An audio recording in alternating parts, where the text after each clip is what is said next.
Welcome to the Salmon Runs YouTube. Enjoy the video. In this video, I will explain how to get bubble wrap in Rivals. First, you'll need to access the Steam Workshop, which is where all the amazing custom content for the game lives. We'll walk through finding the bubble wrap character, subscribing to it, and then enabling it directly within your game.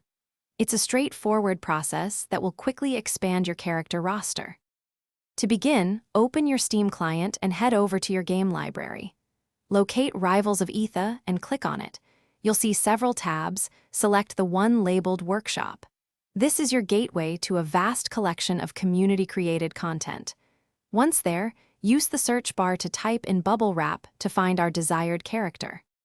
After finding the Bubble Wrap character in the workshop, click on its page to view more details.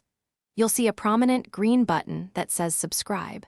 Click this button, and Steam will automatically begin downloading the character files to your computer. It's a good idea to make sure Rivals of Aetha is not running during this brief download process. With the download complete, launch Rivals of Aetha. From the main menu, navigate to the Custom Characters or Workshop section. Here, you'll find a list of all the custom content you've subscribed to. Locate Bubble Wrap in this list, select it, and confirm your choice. You're now ready to pop into battle with your new character. Thanks for watching. Consider subscribing if we helped you.